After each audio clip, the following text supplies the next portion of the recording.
రామాయణంలో సీతమ్మ ఒక కథ చెప్తుంది. అందులో అంటుంది, ఒకానొక చెట్టు మీద ఒక భల్లూకం పడుకుని ఉంది.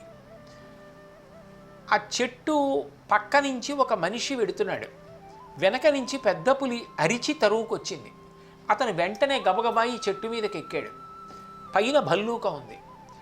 పైన భల్లూకం తినేస్తుంది, కిందకొస్తే పులి తినేస్తుంది. అతను వణికిపోతూ చెట్టు మీద కూర్చున్నాడు.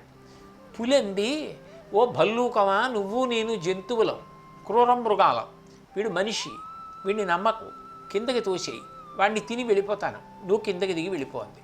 అంటే భల్లూకం అంది, వాడు తెలిసో తెలియకో నేనున్న చెట్టు మీదకి వచ్చాడు, అంటే నా ఇంటికి వచ్చాడు, రక్షించడం నా కర్తవ్యం, నేను కిందకి తొయ్యనంది.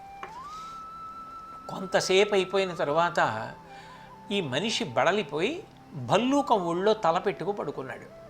పెద్ద పులంది, వాడు మనిషి నిద్ర లేచిన తర్వాత వాడు ఎంత దారుణంగానైనా ఆలోచిస్తాడు తెలివితేటలతో, అందుకని వద్దు, కిందకి తోసేయి, తిని వెళ్ళిపోతానంది పులి.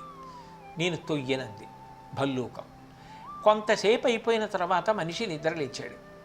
భల్లూకం, నాకు నిద్ర వస్తోంది, నేను నీ ఒళ్ళో తలపెట్టుకు పడుకుంటానంది. సరే పడుకోమన్నాడు మనిషి. భల్లూకం మనిషి ఒళ్ళో తలపెట్టుకు పడుకుంది. కిందనున్న పెద్ద పులందే, అది భల్లూకం, నిద్ర లేస్తే దానికి ఆకలేస్తుంది, అప్పుడు నిన్ను చంపేస్తుందో మనిషి, అందుకని భల్లూకాన్ని కిందకి తోసి దాన్ని తిని వెళ్ళిపోతాను, నువ్వు కూడా కిందకి దిగి వెళ్ళిపో నీ మార్గంలో అని. వెంటనే మనిషి భల్లూకాన్ని కిందకి తోసేశాడు.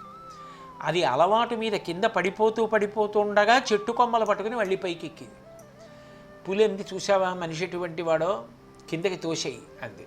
అంటే భల్లూకం అంది, వాడు నాకు అపకారం చెయ్యాలని అనుకుని ఉండి ఉండవచ్చు, నన్ను తోసేసిన మాట వాస్తవం, అయినా క్షమించడం గొప్ప గుణం, నేను తొయ్యను, నేను వాడిని నీకు ఆహారంగా ఇవ్వను, నా దగ్గరికి వచ్చాడు రక్షిస్తానంతే.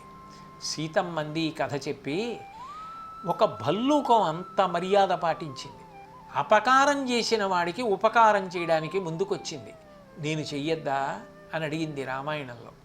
అంటే మనిషి అని ఎప్పుడు అనిపించుకుంటారంటే, అపకారం చేసిన వాడికి కూడా ఉపకారం చేయడానికి ఎవరు సిద్ధపడతారో వారు చాలా చాలా గొప్పవారు.